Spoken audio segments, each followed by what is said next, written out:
Welcome to Wet and Wild. This is the podcast where we talk about the wild, wonderful, and downright ridiculous parts of marriage and family life.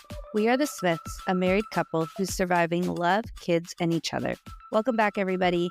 Welcome back. Welcome back. On today's episode, we are going to be talking about intensive parenting and the pros and cons to it and what we feel. We're just going to see if the extra effort is helping our kids or if we're just burning ourselves out, or for other parents who may be doing it as well, if you're burning yourself out. Yeah, I did. This is a new concept to me that James brought to my attention, and so I would agree with that. I mean, it's just like between projects or extracurricular activities or anything, or just as parents, you're always trying to make sure you're not screwing up your child's future. So you do what you feel like is best for them? Well, it's just a lot, and today we're just going to ask ourselves, do we really need to do all of this? Yeah, I think one thing that I think is similar to intensive parenting, but not necessarily the same, is the term that's been coined helicopter parent. And you, at least my understanding of a helicopter parent is where you like micromanage and you oversee everything, and you want to be in it with your kids. Yeah, that would be a good definition. You're micromanaging every aspect of their life. Whereas intensive parenting is more of a style that involves investing your time, money, energy into the children. Yeah. So it's saying that your child's needs comes before your own needs. Can you think about a time when you've intensive parented and you felt like you shouldn't have? I mean, I'm sure I could if I really put some deep thought into it. I'm sure we'll get to some later as they come up. But I mean, I'm sure it happens. But this is more focused on like parents that constantly do it.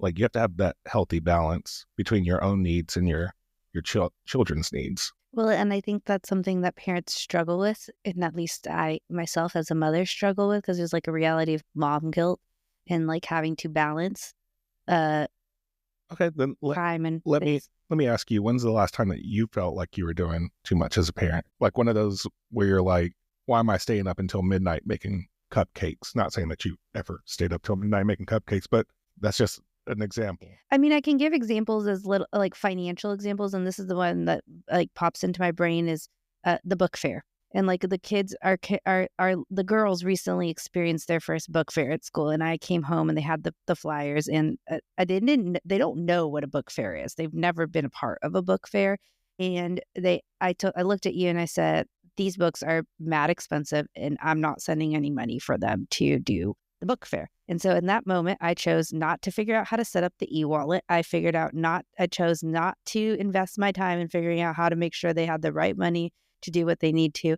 But then at the end of the day, they came back after they went to the book fair and didn't get to purchase anything, really upset and like not understanding that the book fair isn't as cost effective. And I felt really guilty because I was like, wow, I think I just damaged their first experience of a book fair because I didn't send them with any money. And in that moment, I chose like what I thought was the right decision. And vice versa, I could have then said, I'm going to put $100 in their book fair account, and I'm going to make sure that they can buy any book that they want to, right? I mean, that's a lot of money for a 4-year-old book fair. Yeah, but like, here's where I ended up with this is like, how do you know when to stop and when, like, they're 4 years old, right? Well, so here's the thing. So why do you think you felt pressure to do it? Because I wanted my kids to have the same experience as other kids that were in their classroom. Well, I didn't actually think about that, but then when I felt bad about it, that's what I thought. Well, and did you think that would be helpful or hurtful at the time?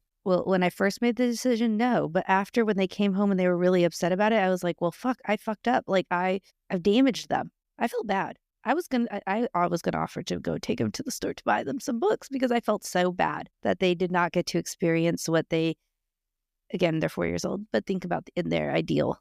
So I know that you said that this is the first time you've heard about intensive parenting. Mm-hmm. Well, I mean, it has been a thing for a very long time. Yeah, since like the 90s. It wasn't called intensive parenting, and it's not the same as a helicopter parent, which we just talked about. Yeah.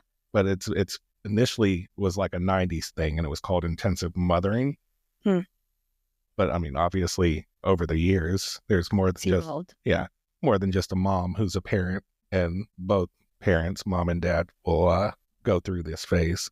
Well, part of intensive parenting is constantly feeling the need to entertain children. And I feel like that's like a very normal battle to fight, to have to deal with because of social media and just following people on Instagram and people posting highlight reels of their life and it always looks so great. And then you want to also do the same thing with your kids. I mean, it's about being super hands-on. Like Yeah. intensive parenting is just about being super hands-on and just deeply involved in every aspect of your child's life. So if you think about it, it's like you said, it's constantly having to entertain them. You can still micromanage school projects if they're doing school projects. Like you are in control of their life.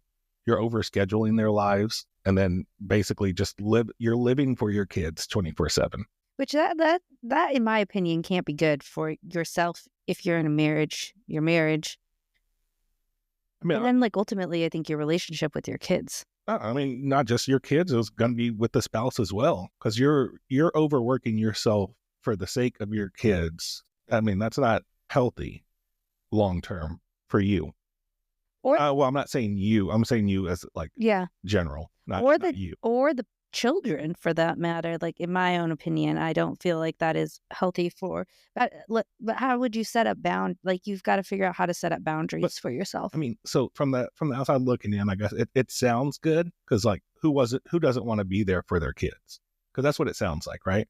Like, no, I'm there for them all the time. I'm there 24/7. So I mean, if you're looking at it like that, it sounds good because you're like, I am there for my kids whenever they need me. But I mean, reality, I mean, this is just a parenting style that can lead to some issues for both. Yeah, I mean, it could. I think there's with any parenting style, there's the pros and the cons because on the flip side of that, you're going to get people that would be like, "Ugh, they're never with their children, Well, or oh, they don't do this, or and they'll scoff at yeah, everything, you I know? mean, and think of it this way. Now I'm talking to you. All right, you ready? Like, how many times have you or me? How many times have we stepped in to fix something for our kids instead of letting them figure it out? On the daily. Like that's part of it. Yeah. Like, and I tell you all the time, hey, let them figure it out. I just let them figure it. That's my parenting style. Like, yes, sometimes I do step in if I believe that this is well beyond their grasp. But for the most part, if they get into anything, I'm like, figure it out. You step in when you feel frustrated or overwhelmed or like you're annoyed by what is happening. No, because I get annoyed because I might think it's an easy task. Again, though, but that's when you tend to Like step in and like for be more directive and more. because here's an example, like Roman doing the dishes and putting stuff away. He's like, where does this go? Like, kid, you've done the dishes 100 times. Figure it out. That is what annoys me. Like, figure it out. How many times has he put away the dishes and he's still asking, where does this go? I mean, very often. That's the part. But that's not necessarily intensive parenting. Like I feel like No, the intensive parenting part would be me every time he asks, I'm solving it for him. He's like, hey, where does this go? And I'm like, oh, here, I'll show you.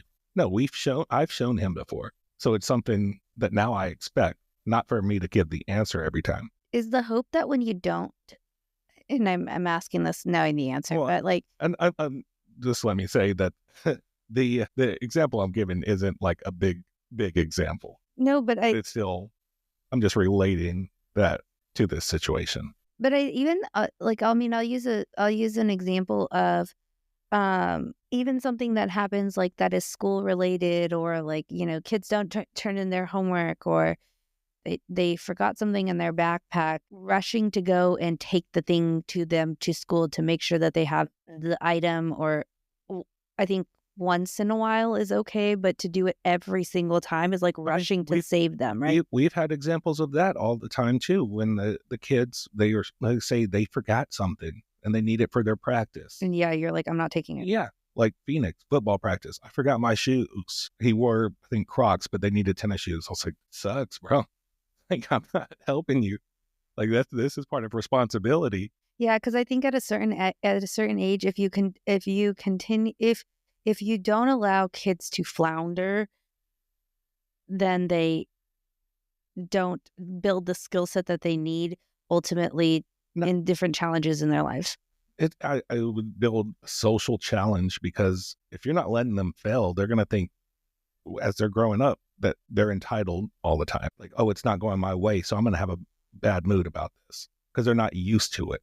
Well, I don't even know if entitled's the right word, but like also they're going to have expectations that somebody is always going to come and do something Yeah, to say, someone's going to fix the problem for them. Yeah. Like, it doesn't matter if I mess up, someone's going to make it better for me. Like, there's no consequences to follow. Yeah, I think that's interesting because I think how do you have conversations with kids to make them understand that? Because I think in a kid's mind, sometimes it's like, well, you're just being mean, and you have to like balance the idea of like having like, hey, I'm not bringing this to you. You should have been responsible. Yeah, I mean, that is my And parenting style. that's how that has to work. And I tell them all the time, like, you guys, I'm not teaching you to do it for you. Like, I'm trying to make you more responsible so you can take care of yourself. And be more independent. Yeah, because a parent's not always going to be around. Are you going to constantly rely on a parent to do it for you? I mean, no, but also as a parent, you're going to want to be there when your kids are. I think like ultimately, if push comes to shove and something were to really happen, most parents would drop anything to do something for their kid, right? And so like ultimately, although your parenting style might not be intensive parenting, so they have to realize that you're still going to. This is why I was saying earlier that there's times that I will be have this parenting style, and then there's times that won't. It definitely depends on the situation. But this intensive parenting is those parents that do this 24/7. Or more than 50% of the time. Yeah. This is the one who wants to lead their kid the whole way. There's also pros to this though, and being able to develop stronger bonds with your kids, according to some research. Yeah, I mean, if you're super involved with your kids, that they know that you're going to be there for them, it's definitely going to strengthen the bond. And I mean, it's great for teaching like emotional awareness and how to handle your emotions or navigate tricky situations. Like it can be a learning experience depending, if I'm doing this to teach rather than doing this to fix. Yeah. I do think that there is a world. I think it's interesting that this concept is brought up because I think in the world of social media that we live in right now, intensive parenting can look in a variety of different ways. And for a lot of us in this current moment, especially that are our age, could be like, I'm watching TikTok reels and I'm guilty of this, of like, ooh, this looks really cool. And it looks like their kids are having a lot of fun. So I'm going to try to recreate this experience in my own house. And if I can't actually do it or manage it, I've become a failure. Yeah. And I think that's, at least from what I've seen an uptick in recently is this idea of like perfectionism and like wanting to be the perfect parent. And but a lot of that is illuminated through social media. So, I mean, we can just flip the side, talk about how intensive parenting can actually backfire in some pretty big ways too. And we can talk about how it affects the children, like the micromanaging part. I mean, if you're micromanaging kids' lives. Well, it's like I said earlier, they just don't know how to handle failure or problem solve on their own, which I feel like that's a big part of learning life skills. I also think when they're really little, I think one thing that I didn't realize, but like constantly having activities for them to do, like kids need to learn how to play by themselves and like entertain themselves. In at least like, especially when they're little, you feel like you have to be doing a lot for them instead of allowing them to like discover the world by themselves. Does that make sense? Yeah. Like, cause I don't think that, I think it's easy to say like, oh, my kid's only 6 months old and I don't do intensive parenting. But if you're actually like, okay, I'm going to read them this book and then I'm going to put this black and white colored photo in front of them and then I'm going to put them on tummy time or whatever it may be. You're like, you're not allowing them to discover things for themselves. That is an aspect of like micromanaging there. Yeah, but you're talking about a 9-month-old. They're not doing anything on their own regardless. I mean, but that's a real thing. That's a real thing from a mom perspective is like you feel guilty that your kid is kind of just sitting there like in their swing, You're like, oh, I feel like I got to be entertaining them. Maybe you don't feel that as a dad, but I definitely felt that as a mom. I feel like at 9 months old, you should be entertaining.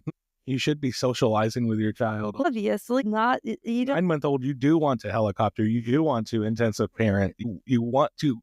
If you're not controlling your 9-month-old 24/7, then you're not what are you? You're not a parent. Not parenting. Who's leaving a 9-year-old unattended to be like, yeah, figure it out, kid. Sorry, that's life. I'm like, I'm sitting here talking about the girls and the boys. Like, No, I'm just saying. Could you imagine babysitting a newborn and being like, yep, I don't know how you're going to eat unless you can do it yourself because I got things to do. I'm not talking about that, but I was talking about just how the negatives of this, the you said it, perfectionism and anxiety in the children. Like it's going to lead to the children being anxious all the time when something bad comes up, when something negative pops off, or they're wanting to be perfect all the time to avoid something bad. well, I'm thinking about think about I think an example of this could be like getting involved in kids' sports activities, and like if imagine like if you're constantly like talking to the coach because you think they're yelling at your kid or something like that, or they're disciplining your kid, and then now every time the kid does something incorrectly, they're gonna be like, oh yikes, here comes my mom. I mean, it's going to lead to them needing high expectations. They're always going to try to reach for high expectations. And that isn't always a bad thing. Like you always want to set goals and reach expectations, higher expectations. But I feel like at a young age for a child, you don't want to make it unrealistic. Like Roman swim meet. Yeah. We just went to my oldest son's swim meet Saturday, and he was really concerned. Oh, because I'm super competitive. Our whole family is very competitive. So like I always want to win. But his concern was that he didn't think he was going to win, and he didn't want to win because he didn't think he was going to be that good. He was nervous too. Yeah. And I just had to tell him, like, look, it's not about if you're winning. Just beat yourself. Like do your best, basically. Like what you're capable of and just try to exceed that. But don't you think some of this is put on to kids because of society and not necessarily parents 100%. too? Yeah. I was gonna be like, it's like nowhere in there did we be like, you have to win. No, I mean, I do. Well, so then there's your fault because you caused him to have some anxiety. He was so nervous. Yeah. He didn't want to go out there. He's like, I can't do this, and we're like, yes, you can. You're gonna be fine. But then I had to turn on my parent mode and say, look, it's not about coming in first. It's not about coming in last. It's about improving. Like improve for yourself, not for anyone else. Don't do it for me. Don't do it for Domo. Do it for you. And what did he do? He improved 4 seconds and got paid for it. That's really was the Yeah, let's talk about paying kids for things. That's also that was the real motivator. Is I told him I'd pay, and he did it, so I had to pay up. But I mean, honestly, I feel like I did not put that pressure on him to, hey, you have to be first. Felt like, I don't know, I haven't asked him, but felt like that was probably more relaxing to hear, to say, hey, I'm not expecting you to do this. I'm just expecting you to be, compete with yourself. Do the best that you can do. Well, I think also part of that is having conversations with kids about expectations and, again, rationale, and why we talked about this a little bit earlier about saying like why you're not going to bring something to them and what you're trying to teach them. And upholding those expectations, I think, only provides clarity to kids. Yeah. And I think the other thing that this could cause is just a overstepping of boundaries with other people that are involved in your kid's life that aren't outside of your family unit, like teachers, coaches, band directors, etc. As somebody who works with lots of parents, is both pros and cons to parents who are very actively involved, and then there's also times where you have frustrating conversations with parents who are actively involved. Well, before you get to that, you mentioned like social media being a thing. Mm-hmm. Okay, so there is something like a statistic saying like 73%, I believe, of parents that feel pressure from what they see online. Like that's how many. I think that's correct. That's how many parents feel like pressure from online parenting ideals. Yeah. Like from what they see online, 73% of parents feel pressured to, I guess, compete with that. Well, that's because people only post their highlight reels and only post the great things. Like no one posts their kid freaking shitting all over their bathroom floor and you having to clean it up, like it's those Pinterest perfect parenting. Yes. Like that's not reality. That also makes me super upset because I'm like, yo, I'm sticking my hand full of shit water here and y'all are over here posting professional photos and like I can't even get a birthday up and running without being a hot mess, It's the picture perfect thing. Meanwhile, we're trying to get our kids not to eat crayons and yeah, like we're bribing them with money to eat their dinner. Like, here, eat your dinner and I'll give you $1, and then there's people out here that are just like One of my kids eating gourmet food, and I'm like, well, that's Is there something that made you feel inadequate about from social media? I think the one thing that like really gets me is I'll see a bunch of like kids that do or parents that do toddler learning journals, and I'm like, well, shit, I'm not doing enough at home, you know? Like all these parents are out here creating these learning journals, and their kids are learning how to spell on their own. And then I'm like even thinking further, like, man, I got one kid that can write all their numbers, and I got one kid that can't even tell me the letters. Like, so I'm out here in a total failure, not doing some of these things that I need to be doing. But then it comes down to like, okay, am I going to spend my 2 days off a week relaxing and doing what's good for my own mental health, or, you know, busting my butt trying to make a toddler journal that I have 500 TikTok videos saved of that I have never done? To you're overstepping. Have you gotten into a fight, or not a fight, but an argument with one of their teachers yet? Yes. Oh. It wasn't the teacher. Remember, it was the attendance lady because we're on parole. No, you drop the kids off. You and this weed thing. I have nothing to do with dropping these kids off at school. They go to work when you guys go to school like side by side, but somehow they're always late. You're on time. Okay, here's the thing. But I'm saying you don't do that in front of the kids. Did I do this in front of the kids? No. Yeah. I did not. Was I like super rude about it? No, but I actually did it via email, and I was like, please tell me and send me this. And I was like super direct and very like in their face about it. But I also knew that the lady was wrong. I think there's like a level of, and I know what I'm talking about. So like, I think there's a level of like, But it's not about that. It doesn't. I think there is though. Don't be that person. I'm not gonna be that person. I know. So I'm going to tell you about yourself. You're being that was that person. Well, here's the thing, though. When you're threatening to kick me out of a school because my kids are late and you're not implementing the correct policy, okay, I get it. I shouldn't be that parent. But here's the thing: is I'm all about standing up for people who might be, you know, being mistreated. And in my brain, I immediately went to like, well, I know what's happening here, and I know the attendance policies, and I know what's supposed to be going on. So like ultimately, if my kids end up getting kicked out, I have the resources to be able to fight it. But then I'm thinking in my brain, what about other parents who actually don't know that this isn't the case? And they're getting scared and intimidated because these people are yelling at them because they're tardy. I don't know. I haven't really experienced it. That's the only thing I've really experienced. The only thing I can also think about is the girls in softball and me yelling at them from the sidelines. But you know, I just think I want to be a softball coach, so I'm trying to coach them. If anything, I was happy when Phoenix is playing football for a school. I'm like, man, that finally someone's going to yell at him for discipline. I do think like you and I wrestling. I do think that you and I played sports up until high school and through high school, and I do think like people who grow up playing sports, at least for us, have different experiences and value and like want that for kids, like versus like it's different though because like Phoenix playing flag football. Oh yeah, that's yeah, nothing near regular football. That was okay. Not a similar experience to what football is actually like. I might get some hate for it, but I am not a participation trophy parent. I do not agree with that because again, that would go with that intensive parenting. I believe that the kids should fail and not be praised for failing, I guess. I would probably be somewhat in that same boat because you also don't want to piss parents off, you know? Because every parent wants their kid to play. No.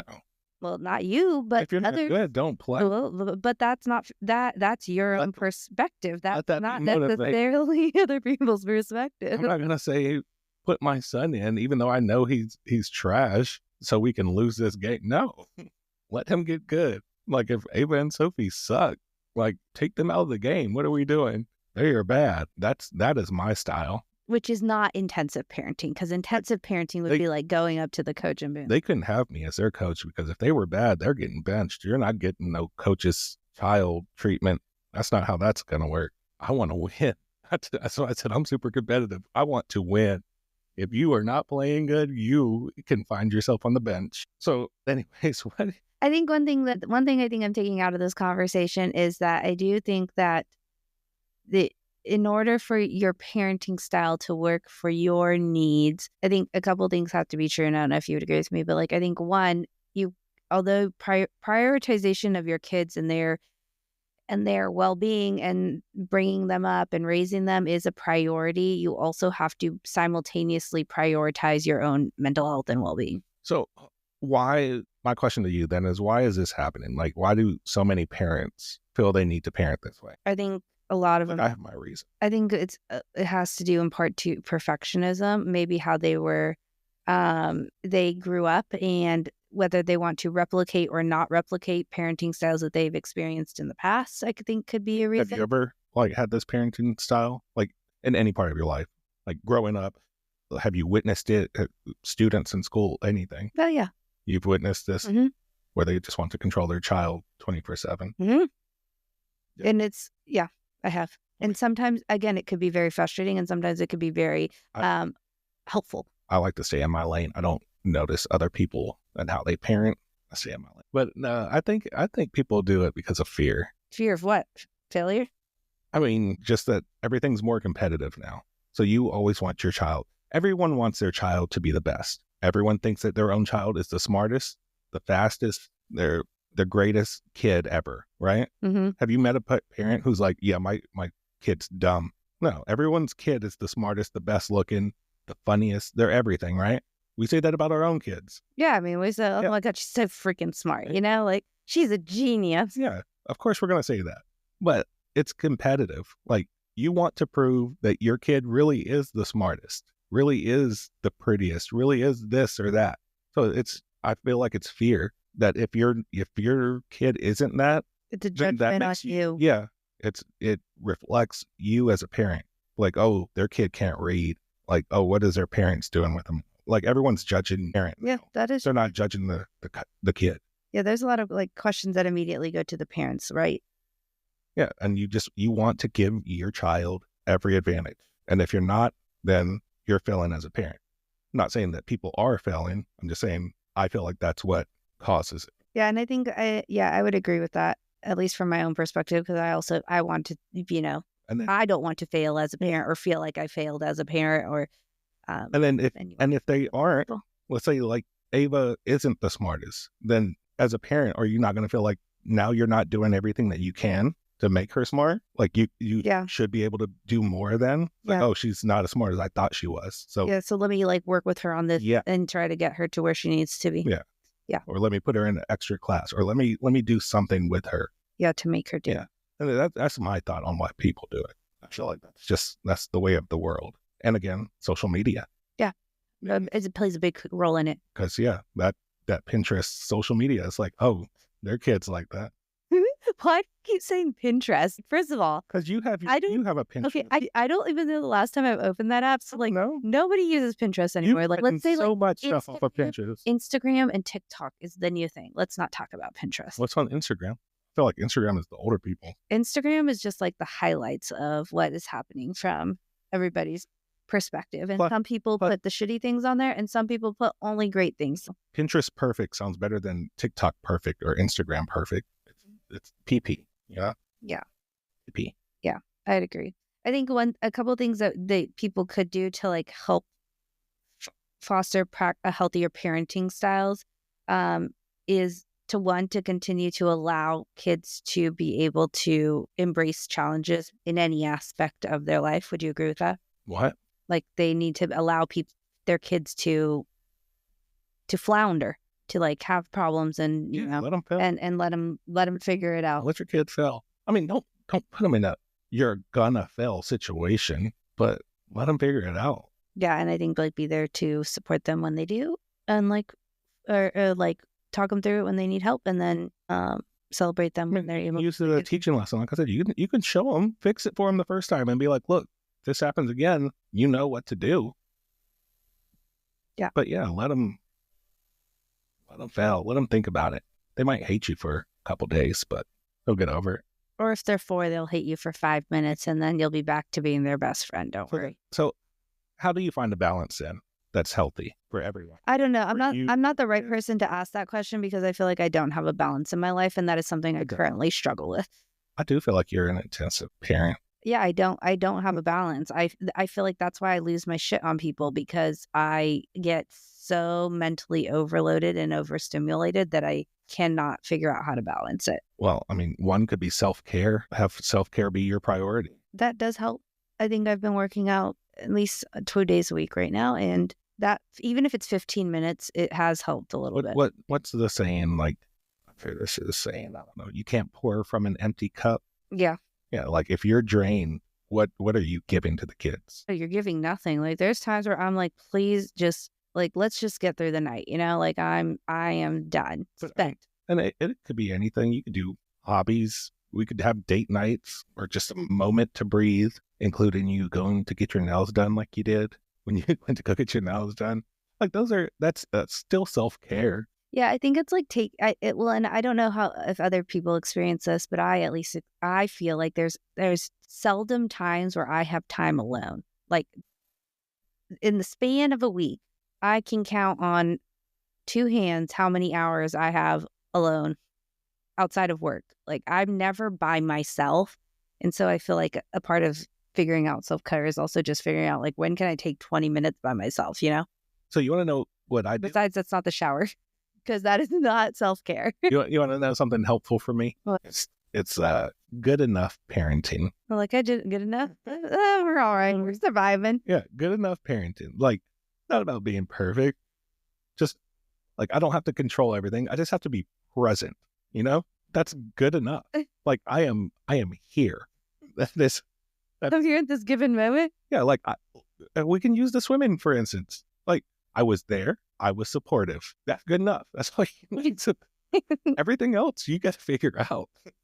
I don't think it was overdone at all. I was there. I was present. I didn't go out of my way to be like, hey, let me go find Roman. No, he found us. And then I was like, hey, supportive. You can do it. Just beat yourself. That's it. I think it's easier in those times. I think where it becomes more challenge is where you get in the monotony of the day-to-day routine and you are trying to strive for perfectionism there. And so I think like that's something we still have to figure out.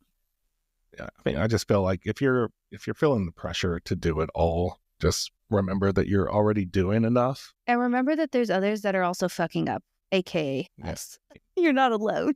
Because, I mean, regardless of how old your kids are, they could be grown-ass kids or babies. They don't need perfection. They need a parent at the end of the day. Yeah. Yeah, and they need to see you mess up, and they need to see you, love them. And they need to also, I have to remind myself, they also need to see your emotions. I think our dog needs to go outside. So I think that's our cue to wrap it up. Thank you guys for joining us on another episode of Wed and Wild. Please make sure to like and subscribe, and give us a 5-star rating on wherever you listen to your podcast. And please make sure to follow us on Wed and Wild Podcast on Instagram, TikTok, and YouTube. I should know this by now. But let's have a great week, everybody, and we will see you guys next week.